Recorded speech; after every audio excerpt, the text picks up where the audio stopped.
Hello दोस्तों, कैसे हो आप।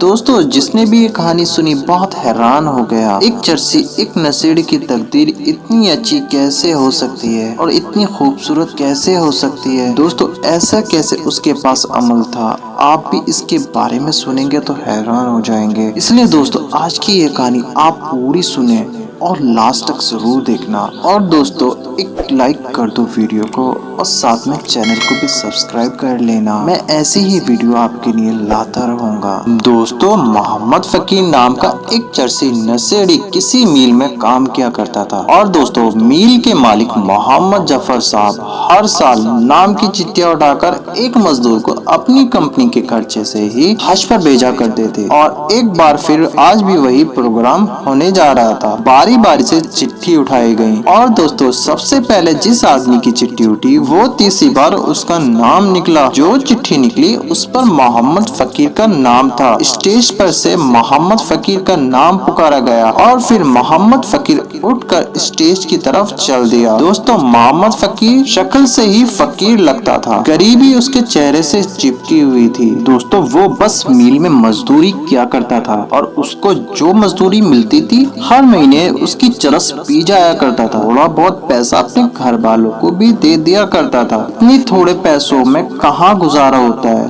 तो किसी से उधार मांग लिया करता था।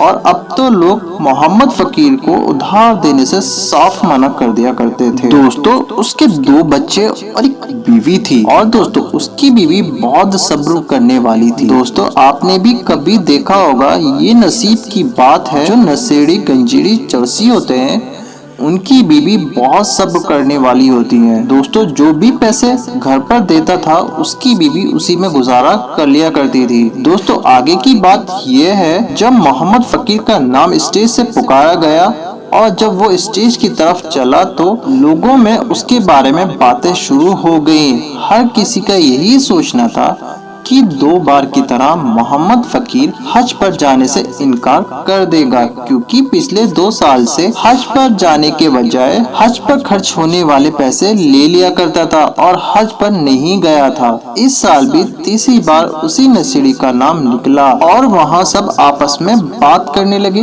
कि ये नशेड़ी स्टेज पर जाएगा और पिछले 2 साल की तरह इस साल भी जाकर यही बोलेगा कि मुझको हज पर नहीं जाना है, मुझको उसके खर्चे के पैसे दे दो, मुझको पैसे की ज्यादा जरूरत है। दोस्तों, इस बार जब मोहम्मद फकीर स्टेज पर पहुंचा तो मिल के मालिक मोहम्मद जफर ने उसको गले लगाकर मुबारकबाद दी और कहा, भाई मोहम्मद फकीर, अब तो तुम तैयारी कर ही लो। तो मोहम्मद फकीर ने अपने मालिक से धीरे से बोला कि मालिक, मैं हज पर नहीं जाऊंगा, इस बार भी आप मुझको पैसे दे दो। दोस्तों, उसकी ये बात सुनकर मिल के मालिक थोड़े से मुस्कुराए और कहा, मोहम्मद फकीर, इस बार तुम हर सूरत हर हाल में तुम हज पर जाना ही होगा और तुमको आज मेरी बात माननी ही पड़ेगी। तो मोहम्मद फकीर बोला, मालिक, मैं हज पर कैसे जाऊंगा, आप मुझको पैसे दे दो, मुझको पैसे की ज्यादा जरूरत है। ये सुनकर मिल के मालिक ने कहा, इस बार तुमको जाना ही होगा। दोस्तों, मोहम्मद फकीर बस एक ही बात बोले जा रहा था, मालिक, मैं क्या करूँगा, मैं गुनहगार आदमी हूँ, चर्सी हूँ, नशेड़ी हूँ, मेरे अल्लाह के उस पाक जगह पर मेरा क्या काम है, वैसे भी मुझको पैसे की ज्यादा जरूरत है, आप मुझको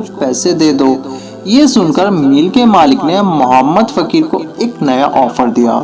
उन्होंने कहा, तुम हज पर चले जाओ और मैं पूरे साल की तनख्वाह तुम्हारे घर वालों को दे दूंगा और तुम्हारे घर का पूरा खर्च मेरी जिम्मेदारी होगी, लेकिन तुमको इस बार हज पर जाना ही होगा। दोस्तों, मोहम्मद फकीर को मिल के मालिक का ऑफर अच्छा लग गया, उसकी आंखें चमक गईं और फिर मालिक से बोला, ठीक है, मैं इस बार हज पे जाऊंगा। मिल के मालिक बोले कि 3 साल से लगातार तुम्हारा ही नाम निकल रहा है और तुम जा नहीं रहे हो, अल्लाह ताला तुमको बुलाना चाह रहा है, इसलिए तुमको जाना ही पड़ेगा। अच्छा हुआ तुम राजी हो गए, वरना मैं तुमको छोड़कर आता। दोस्तों, कुछ दिन बाद हज को जाने का दिन आ गया और पूरे साल की तनख्वाह मिल के मालिक ने उसके सामने उसके घर वालों को दे दी। दोस्तों, कुछ रिश्तेदार और मोहम्मद फकीर के घर वालों ने उसको हज के लिए रवाना कर दिया और वो हज करने चला गया और हज को उसने पूरा किया। उसके बाद वो मदीना शरीफ गया,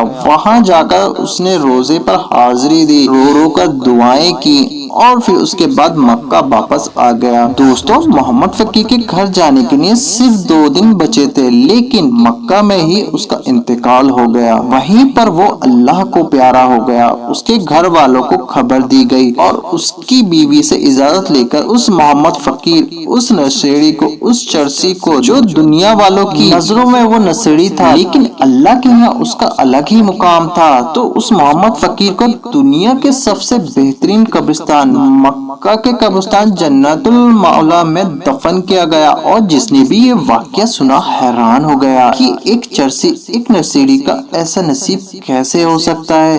کسی کو اس کی امید نہیں تھی کہ یہ حج پر جائے گا اور روزے پر اس حاضری ہوگی اور دنیا کے سب سے اچھے قبرستان جنت المعلا میں دفن ہوگا۔ ہائے، کسی نے یہ سوچا بھی نہیں تھا، اور سبھی یہ سوچ رہے تھے اس کے پاس ایسا کون سا عمل تھا کہ اس کی موت اتنی اچھی ہوئی۔ دوستو کچھ دن بعد میل کے مالک اس کی بیوی کے پاس جا کر اس سے پوچھا کہ تمہارے شوہر کے پاس ایسا کون سا نیک عمل تھا کہ 3 سال سے حج پر جانے کے لیے اسی کا نام نکلا اور دفن بھی وہیں ہوا۔ تو اس کی بیوی نے کہا، مالک میں کچھ نہیں جانتی اس کے پاس ایسا کون سا عمل تھا، مگر ہاں ایک عمل میں جانتی ہوں، شاید اسی وجہ سے اس کو یہ مقام، یہ رتبہ ملا۔ وہ بولی، ہمارے محلے میں ایک جوان بیوہ ہے، اس کی 3 چھوٹی چھوٹی بچیاں ہیں۔ جب اس کا شوہر کا انتقال ہو گیا تو وہ بیچاری لوگوں کے گھر میں کام کرنے لگی۔ وہ عزت دار عورت ہے اور یہ بھیڑیوں کا سماج ہے،